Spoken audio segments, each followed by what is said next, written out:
법원 3대장 중 하나이자 빨간색 밀랍봉인이 매력적인 위스키 메이커스 마크입니다. 지금도 왁싱 작업을 하나하나 손으로 하고 있는데 그래서 세상에 같은 메이커스 마크는 없다는 말까지 있을 정도로 흘러내린 모양이 다 다르다고 합니다. 과연 이 기발한 생각은 누가 떠올린 것인지 오늘은 메이커스 마크에 대해 알아보겠습니다. 1980년대 종교 박해를 피해 영국 스코틀랜드에서 미국으로 건너온 세뮤얼스 가문. 1784년 후손인 로버트 세뮤얼스는 켄터키로 이주를 하게 되고 옥수수 농사를 짓고 남는 옥수수를 이용해 위스키를 만들었는데 그 평이 제법 괜찮았다고 합니다. 그러다 1840년 로버트의 손자인 테일러 윌리엄 세뮤얼스가 가문 최초로 상업 증류소를 세움으로써 메이커스 마크의 본격적인 역사가 시작이 됩니다. 1930년 6대 손인 빌 세뮤얼스가 가업을 이어받게 되지만 1919년 시작된 금주법으로 인해 증류소가 폐쇄된 여파인지 위스키 맛이 영 좋지 않았고 빌은 결국 증류소를 팔아버리게 됩니다. 그리고 다시 1952년 빌은 다시 한번 위스키 사업에 도전하기 위해 가진 돈을 쏟아부어 지금의 증류소 부지를 구입하게 됩니다. 그러면서 진짜 제대로 된 위스키를 만들어 보겠다는 생각으로 170년이나 된 가문의 위스키 레시피를 불태워버립니다. 다시 처음부터 위스키 메시비를 찾아야 하는 상황. 하지만 문제가 하나 있었습니다. 새로운 메시비를 개발해 증류하고 숙성시켜 위스키를 만들기까지 최소 4-5년이라는 시간이 필요한데 그걸 언제 기다리고 있냐는 것이었습니다.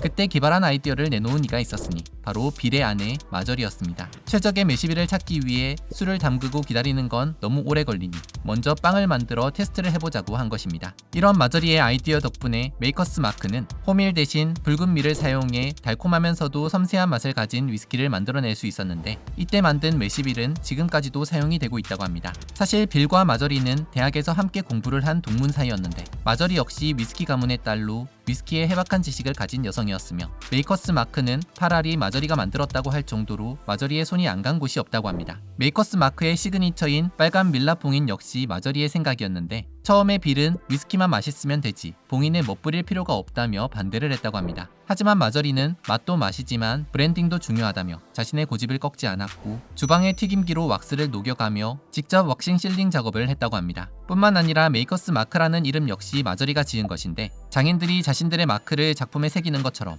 장인 정신을 가지고 만든 위스키라는 것을 강조하기 위해 지은 이름이었다고 합니다. 그렇게 위스키 이름부터 병 모양, 라벨 디자인, 빨간 왁스 마감까지 알고 보면 모두 마저리의 작품. 그리고 그때부터 지금까지 메이커스 마크는 하나하나 사람의 손으로 직접 라벨을 자르고 붙이고 빨간 왁스 작업을 하는 것으로 유명한데 그래서 병마다 왁스 모양이 조금씩 다를 정도로 똑같은 병이 없는 것이 특징이라고 합니다. 그런데 1958년 세상에 처음으로 메이커스 마크가 나왔을 때만 해도 시장 반응은 냉담하기만 했습니다. 위스키 맛으로 승부를 보겠다며 광고를 전혀 하지 않은 데다 수작업이 많이 들어가다 보니 다른 법원들에 비해 두세 배가 가격이 비쌌기 때문입니다. 그때 구원투수로 투입된 이가 바로 아들 빌 세뮤얼스 주니어였습니다. 사실 아들 빌 주니어는 위스키에는 관심이 없는 로켓과 우주선에만 관심이 있는 엔지니어였습니다. 그래서 실제로 나사에서 근무하기도 했던 빌 주니어는 1975년 부모님의 SOS를 받고 어쩔 수 없이 가업을 이어받게 되는데 그런 아들에게 아버지는 내 위스키는 망치지 마라라며 신신당부를 했다고 합니다. 위스키는 건들지 말랬으니 이 위스키를 어떻게 알릴 수 있을까 고민하던 빌 주니어는 의외로 마케팅에 천부적인 재능을 보이게 되는데 특히 기발하고 신박한 5개 광고를 통해 대히트를 치게 됩니다. 예를 들어 빨간 왁스가 녹아내린 메이커스 마크 병을 두고 지구온난화라고 광고하는 시기였습니다. 또 빌 주니어는 법원업계의 락스타라는 별명을 얻을 정도로 여기저기 행사에 자신이 직접 특이한 코스프레를 하고 다니며 메이커스 마크를 홍보하기도 했습니다. 그렇게 서서히 메이커스 마크의 이름을 알리며 메이커스 마크는 곧 프리미엄 법원의 대명사로 인기를 누리게 됩니다. 지난 1985년 메이커스 마크는 얼라이드 라이선스에 판매됐지만 지금도 여전히 세뮤얼스 가족이 운영하고 있으며 전통과 혁신, 장인 정신을 지켜나가는 위스키로 이름을 올리고 있다고 합니다.